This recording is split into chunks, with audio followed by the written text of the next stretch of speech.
Presenting Mr. George Washington from Fairfax. Mr. President, I am a soldier and believe in being prepared. For that and other reasons, I will give my vote for the resolutions of the gentleman from Hanover. Rather than submit to the present condition of things, I will raise 1,000 men, subsist them at my own expense, and march myself at their head to the relief of Boston.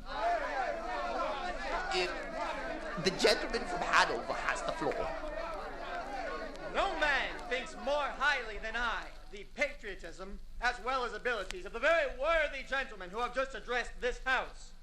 But different men often see the same subjects in different lights, and therefore I hope it will not be thought disrespectful to those gentlemen if, entertaining as I do, opinions of a character very opposite to theirs, I shall speak forth my sentiments freely and without reserve. This is no time for ceremony. The question before this house is one of awful moment to this country. For my own part, I consider it to be nothing less than a question of freedom or slavery. And in proportion to the magnitude of the subject ought to be the freedom of debate.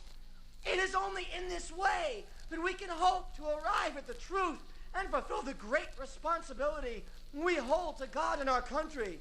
Should I keep back my opinions at such a time through fear of giving offense, I should consider myself guilty of treason to my country and an act of disloyalty against the majesty of heaven which I revere above all earthly kings. Mr. President, it is natural for man to indulge in the illusions of hope.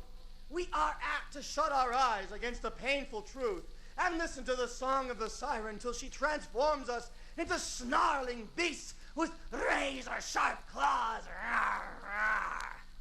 Is this the part of wise men engaged in a great and arduous struggle for liberty? Are we disposed to be of the number of those who, having eyes, see not, and having ears, hear not, that which so nearly concerns their temporal salvation? For my own part, whatever anguish of spirit it may cost, I wish to know the whole truth, to know the worst, and provide for it. They tell us, sir, that we are weak, unable to cope with so formidable an adversary. Well, when shall we be stronger, huh? Shall it be the next week or the next year? Shall it be when we are totally disarmed and a British guard shall be stationed in every house? Shall we gather strength through inaction and irresolution? Shall we acquire the means of effectual resistance by lying on our backs and hugging the earth until our enemies shall have us bound hand and foot? Sir, we are not weak if we make a proper use of those means which a God of nature hath placed in our power. 3 millions of people armed in the holy cause of liberty, and in such a country as that which we possess, are invincible by any force, be it the musket, be it the panzer, be it the death robot, that our enemies can dispatch against us.